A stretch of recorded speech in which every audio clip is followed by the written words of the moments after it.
Да, јас нема како да не се заблагодарам и да искажам својата најголема благодарност до Стопанската комора.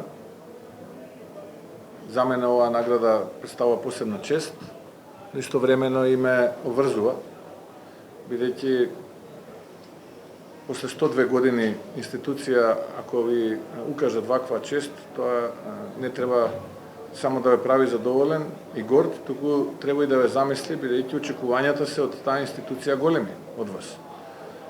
Јас денеска кажав и во моето кусо обраќање пред стопанствениците во комората дека тие се оние хероите на современото време, секој некој што обезбедува плата повеќе во месецот, почитувајќи ги законите, уставот, е херојот на новото време. И ние како влада планираме да бидеме нивните пријатели, партнери, а не да бидеме луѓето кои што со своите политики ќе создаваат дополнителен товар и ќе ги отежнуваат работењето на бизнисот.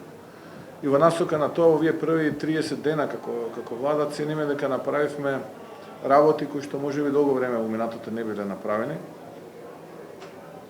И мислам дека е еден добар ветер во грб за бизнисот, тоа кое што ќе следи. И ценам дека тоа беше прифатено позитивно од страна на присутните и од страна на бизнисот што е направено. Ветивме многу пожртвувана работа, ветивме дека ќе работиме честно, одговорно и транспарентно, да оставиме во спортски жаргон да се изразам срце на терен и ценам дека овие први 30 дена сите членови во владата, буквално сите го оставаат срцето на терен и разговараме што може да направиме за во интересот на граѓаните и државата. Тоа е она кое што на нас ни е битно, бидејќи нас македонските граѓани не плаќаат и ние треба да го штитиме нивниот интерес. Бизнисот е наш пријател, стопанските комори се наш пријател и ние така ќе се однесуваме не само кога бевме во опозиција, туку и сега како македонска влада. Еве, јас тука би застанал доколку има било кој што да додаде, јас или прашање ако има, јас стојам на располагање да одговорам. Премиере, вие, извини, пошто е на тема, вие синдикатот побара парите од зголемување на минимална плата, парите од овој кредит да се даваат на компании каде што има синдикат, недела да не се чепка да остане неработен ден. Кој е вашиот став? Па видете, парите ќе бидат дадени на бизнисот. Сега ние не можеме да делиме дали ќе бидат корисници тие што имаат синдикални организации или не синдикални организации. Тие што ќе ги исполнат условите, ќе ги користат овие поволности. Јас денеска кажав, не е само овие 250 милиони евра. Имаме една кредитна линија која што е на располагање и долго време не се користи, тоа се уште дополнителни 100 милиони евра од Европската инвестициска банка и како влада разгледуваме можноста да владата ја плати каматата практично, да може бизнисот да го користи кредитот и тоа се, односно главницата. Тоа се 350 милиони евра и ценам дека оваа помош, барем уште со 350 дополнителни милиони евра што ќе дојдат од бизнисот, ќе заокружи една инвестициска активност од 700 милиони евра, што ќе влијае врз бруто домашниот производ, ќе влијае на пазарот на труд, ќе отвори нови работни места и така натаму. Така што, како што каже и председателот Азевски, станува збор за еден комплексен процес. Не е процесот само еднократен денес за утре да гледаме, ниту пак за политички поени, ниту пак популизам. Целта е да како држава бидеме водечка во регионот, да не бидеме на дното и да гледаме како другите не претркуваат. Што се несува до другиот диалог со синдикатот, ние стоиме на располагање, ќе разговараме со синдикалните организации и така натаму, но мора да водиме сметка за иднината на државата. Тоа е она кое што е многу важно, затоа што ако немаме здрава економија, ќе немаме ни вработени. Тоа е многу важно. И тогаш кога немаме ние вработени, тие вработени ќе одат на друго место и оваа држава ќе се празни. Колку повеќе се празни државата, толку помали се приходите во буџетот, толку помалку ќе има пари и за плати, и за пензии, и за капитални инвестиции, и за поддршка. Тоа е еден систем. Ние мораме тој систем да го организираме, да функционира безпрекорно, ако сакаме сите заедно да бидеме среќни. Тука нема кој добил, кој изгубил. Овде еден ако изгуби, губиме сите. Ова е како алка. И ако таа алка има мало парче, кое е најслабо и тоа мало парче пукне, попушти, тогаш попушта целата алка. Затоа мора низ диалог, заедно да седнеме и да направиме еден систем кој што ќе функционира не само сега, денес, сутра, заутре, туку ќе функционира и во иднина. Господин Мицкоски, на вчерашната владина седница најавите вработување на 600 млади специјализанти. Како ќе се одвива тој процес? Па да, министерот за здравство, господин Таравари, направи еден преглед на расположиви специјализанти, условно кажано, кои што лекари млади, кои што се приватни практично специјализанти, и она кое што беше донесено како одлука е да им се понуди на истите вработување во здравствени установи каде што тие се потребни. И тоа да биде понудено на оние специјализанти во погорните години, 3-та, 4-та, 5-та година. Така што цениме дека со овој пристап тој проблем кој што е акутен, каде што се подценува трудот на тие млади лекари специјализанти, ќе биде намирен. Оваа година се 300 такви места и 300 се за следната година. И на тој начин сите овие 600 ќе бидат практично понудени. Сега можеби ќе се случи некој да одбие, можеби ќе рече не сум заинтересиран, не сакам и така натаму. И така натаму. Но ние како влада понудуваме да може да обезбедиме работа со овие луѓе, така што се надевам дека ќе биде позитивен одговор. Може да прашам, Филипче најави дека направиле грешка со измените во Кривичен законник, подготвувале нов. Дали ќе го разгледате нивниот предлог и што мислите дали треба нов Кривичен законник? Исто така го критикуваше многу заедното во Унгарија. Ваш коментар на тоа случај? Во однос на заедното, може само да го дополнам, имаше еден дел во изјавата утрово дека треба да се открие потеклото и намерите кои што се на Орбан за давање на тие пари, дека имаат сериозно сомнеше дека со тие пари ќе се купувале фирми и медиуми тука кај нас во земјава. Дали се разговарало на таа тема нешто со Орбан и дали постои место за сомнеш за потеклото на тие? Економските лекции од СДСМ ги видовме 7 години и навистина очекувам да бидат малку позрели и концентрирани во изјавите и самокритични. И тоа е добро, здраво, ако сакаат да... А на Македонија и требаат како здрава конструктивна опозиција и политичка партија која што некогаш беше државотворна. Жалам што се претворија во малска група која што во јавноста на деневна основа смислува некои тези кои што апсолутно никој жив, па мислам дека ни тие самите не ги разбираат кога ги кажуваат. Ајде поред додиме. Да почнеме со тезата дека ќе сработиле нов кривичен законник. Што правиме со оние дела кои што застареа и кои што вие граѓаните плаќате одштета затоа што тие дела застареа? Ќе вратат ли од украдените пари што и крадеа овие 7 години? Бидејќи имате сега дела кои што застареа и врз основа на тоа тие бараат одштета и добиваат од буџетот на државата. Тоа се милиони евра. Тоа се ваши пари. Еве, нека извадат од джеп, нека продадат дел од својот имот, а бога ми го имаат, голем е имотот на поранешните функционери од СДСМ, и нека вратат во буџетот. Тоа е прво. Второ, студент на прва година правен факултет знае дека секој лице кое што ќе биде процесуирано ќе го користи оној закон кој што во времето на сторување на делото е апликативен. Сега си донесува закон за да ги амнестираат своите криминали и на оние политичари кои што од минатото им беа потребни за да им застарат дел од делата. И сега ќе носиме нов закон. Точно. Немаме ние проблем да носиме нов закон, но тој закон ќе биде согласно европските закони, а не како некому што му треба.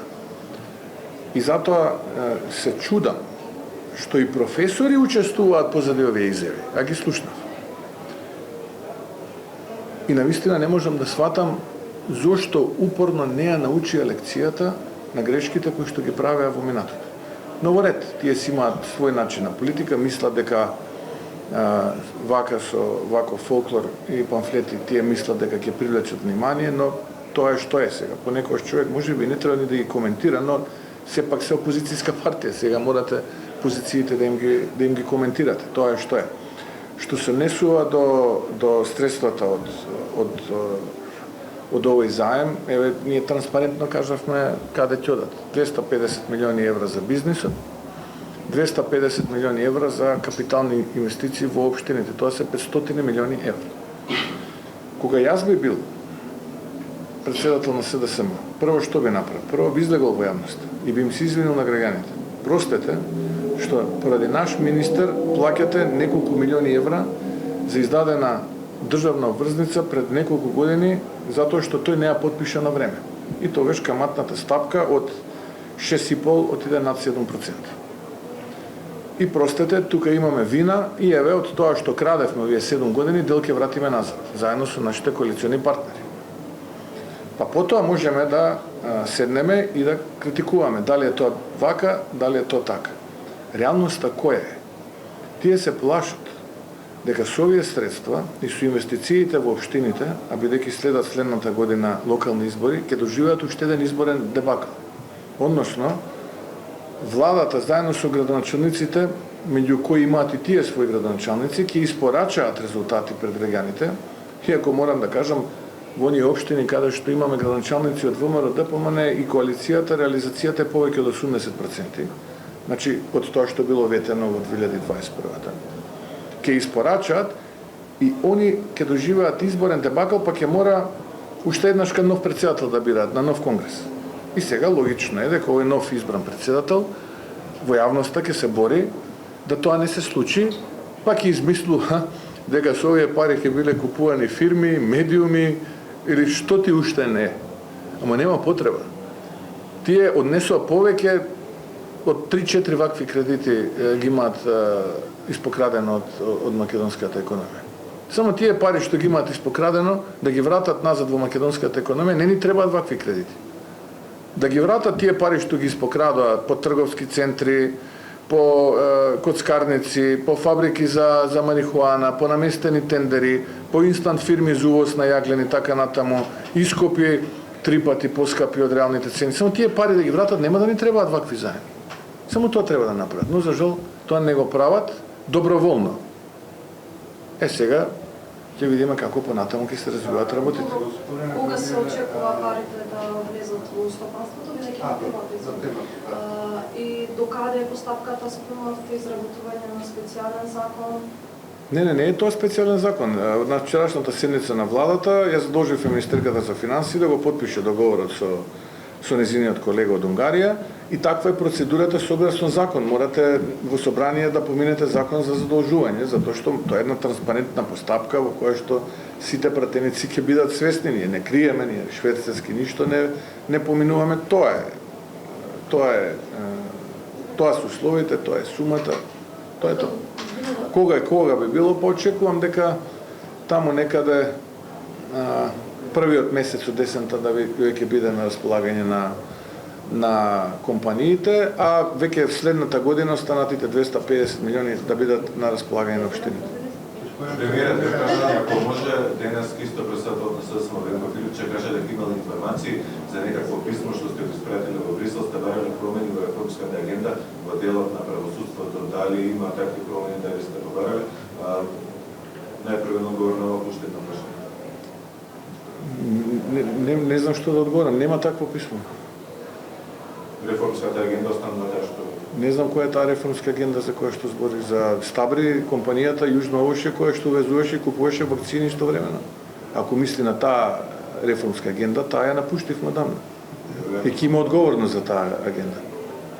Или па можеби за нешто друго, нека. Предпоставам планот за раст, ама добро, Планот за раст, тоа што, ако мисли на планот за раст, тоа што ние го сработивме за 2 недели, тие не успеа 2 години да го сработат. И го сработивме за 2 недели, го спакувавме досието, заедно со Канцеларијата на Европската Унија и каква е сега процедурата. Процедурата е да се прати досието до земјите членки и потоа заедно предпоставувам врз основа на тие информации кои што ги имам јас, сите оние земји од регионот корисници на планот за раст, во септември на високо ниво ќе има еден вид средба со која што ќе се одбележи успешното реализирање на овие преговори и почеток на така наречениот план за раст. Тоа е вака гантограмотна активност, ама тука може би се збунило нешто. И второто прашање ми е во однос на уставните измени. Пред недела дена кога се реактуализираше прашањето поради онаа најава за барање уставни измени со одложена примена од коалицијскиот партнер Бреди, го поздравија ВМРО-ДПМН што барало модалитети за уставните измени, но исто така кажа дека ајде точно да цитирам, останува 6-месечниот рок, па ќе видиме какви чекори ќе преземеме понатаму. Дали од Бреди ви даде некаков рок во овие 6 месеци во однос на уставните измени или не? Не, јас со рокови, со ултиматуми не функционирам јас во животот. Нашиот став е принципиелен и јасен и тоа го знае цела Европа, цел свет го знае. И во програмата на партијата беше на изборите. Ние добивме гласови од граѓаните, не добивме гласови како резултат на ултиматуми. Така јас не функционирам, ниту под ВМРО-ДПМН. Господин премиер, во оваа насока и сакам да прашам врска со обвинувањето на лидерот на опозицијата Венко Филипчев во однос на тоа дека оваа влада фактички земјата ја уназадила 10 години во однос на евроинтегративниот процес, односно нема ниту план, ниту визија како ќе ги реализира на порешно политичките или стратешки цели на земјата во област. Видете, јас не очекувам, благодарам на прашањето, не очекувам нешто друго да каже новоизбраниот претседател на СДСМ, ниту пак СДСМ да испрати некоја поинаква порака. Нивната матрица на функционирање беше додека го ограбуваа народот и државата, устата им беше полна со ЕУ интеграција и планови. Тој план се сведуваше, дајте што треба да подпишеме и да си бркаме работа без никакви гаранции. Ајде барем да подпишеа, па да имавме некакви гаранции, па ајде во ред нека биде и така. Се сеќавате кога беше на дневен ред промената на името, на скапа кампања европско здравство, образование квалитетно европско, повеќе за земјоделците, повеќе за пензионерите, па ни беше ветувано, сменете го името, за 4-5 години ќе бидете членка на ЕУ. Поминаа 6 години, абер немаме, уште сме во ходник поради нивните катастрофални политики. Така што граѓаните пред 2,5 месеци го дадоа својот одговор на нивните политики изминатите 7 години. Следната година имаме локални избори, повторно ќе кажат граѓаните дали СДСМ е во право или ВМРО-ДПМН е во право. Ќе има доволно време да дадат своје мислење. Може по извештајот на Европската комисија, таму велат дека ги загрижува фактот дека се најавува да се разреши судски совети и советот на јавни обвинители. Дали останувате на тој став дека ќе се разрешат и истата комисија препорача на Бугарија да направат уставни измени? Дали ние како држава ќе побараме македонците да бидат внесени во уставот, како што тие постојано бараат бугарите да бидат внесени во нашиот устав? Ние како држава и како политичка партија имаме јасен став поврзано со односот на Бугарија кон македонската земјица таму. Имаме 14 пресуди од Судот за човекови права што се однесуваат за македонската земјица. И ниту една не е имплементирана. Треба од таму да почнеме. Не можете во животот да почнете од третиот чекор, треба од првиот чекор да почнете. Од таму да почнеме, да не зборуваме за басни, за бајки, за ветувања кои што се невозможни. Ајде ние од првиот чекор, овие 14, дел од нив, не мора ни сите, дел од нив да ги имплементираме. Тоа е она кое што е наша позиција, поврзана со тоа прашање. Што се однесува до другото, јас не би можел да коментирам што е поврзано со тој последен извештај. Добро е што имаме извештај кој што имаме основа од каде да се споредуваме во времето кој што доаѓа. Ова е одраз на едно минато време да видиме како понатаму ќе функционираме како влада. Јас ќе кажам дека ние ќе направиме се, ама буквално се што е во наша полза и во наша моќ да го смениме реалниот живот во подобро. И тоа ќе го правиме. И тука не треба да имаме никој дилема. Жалам што немаме конструктивен соговорник, но ќе мора да се надминуваме самите себе и да работиме двојно повеќе за да ги реализираме овие приоритети. Споменавте дека сме се спасили од арбитражна постапка од кинески Синохидро, зашто станува збор? Па тоа е арбитража која што ја има започнато подизведувач кон Синохидро, а Синохидро кон државата. И со аргументиран пристап, со аргументи, можам да кажам дека изминативе 30 дена со напорна работа се обезбеди да таа арбитража практично биде повлечена. Иначе постоеше опасност да бидат потрошени минимум 50 милиони евра народни пари, односно пари од буџет. И тоа е се средства кои што сега ќе ги имаме повеќе за бизнисот, повеќе за граѓаните, повеќе за капитални инвестиции. Што доцнат, тоа е друго, туку подизведувач не му биле решени имотно-правните односи, не можел да има фронт за работа, ја тужи фирмата изведувач државата и така натаму и така натаму. Значи еден сложен процес и добро е што излеговме тој процес без да бидеме подложни на пенали практично. Само ако ве разберам, значи законот што измените на кривичен закон, што се направени од правда, што се изготвени, нема да ги поддржите до така? Јас како што го разбрав, тие имаат свој закон кој што ќе го дадат во собрание. Тие имаат како СДСМ седнале сега. Ама сега Министерството за правда нема таков закон, а сега тие си седнале во партија си направиле закон.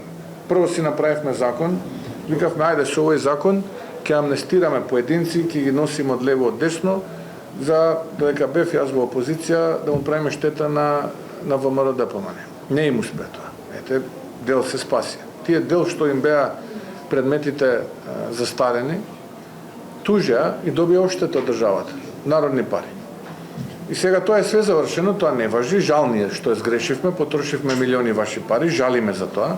Сега ќе правиме некој нов закон, ќе си седнеме, и ја и сега овој закон да го усвоиме, никој жив не знае каков е тој закон. А студент на правен факултет од прва година знае дека сите оние дела кои што се сторени изминатиот период и ќе бидат процесуирани, ќе бидат обезбедени докази, го бираат подобри од за нив. Прва година студент на правен факултет го знае тоа. Нема. Сега ние најригорозниот да го направиме, да речеме ќе отсекуваме глава на тој кој што ќе го фатиме во криминал, тој ќе рече јас ќе си го изберам овој пошто ваму 3 став 5 го нема злоупотреба, бидејќи овие си го избришаа за себе. Да не одговараат за стабри, за мабри, за слично, да не ви редам онкологија, инсулини и слично. И да се градат хациенди, не биле наши народни, не биле ваши, но ние биле, не возиме ваквов мотор, возиме таков мотор, немаме вакво возило, возиме такво возило. Па има ли крај? Ама добро е тоа. Тоа е добро е. Знаете, колку повеќе се препелка, толку повеќе граѓаните се сведоци што се случуваше овие 7 години. И жалам што не извлекува поука. Споменате и кладилници, ова е една затворената што ќе им се одземе лиценција на краеви? Две се, не една. Две се. На влада вчера стигна дека една. Две се. Имаме начално правно мислење околу делот на приредување на онлайн игри на среќи и така натаму и за тоа треба да има одговорност. Дали едната на стаја? Или двете се? Па ја не коментирам чиви се какви се. Еве да го поттикнеме истражувачкото новинарство. Благодариме.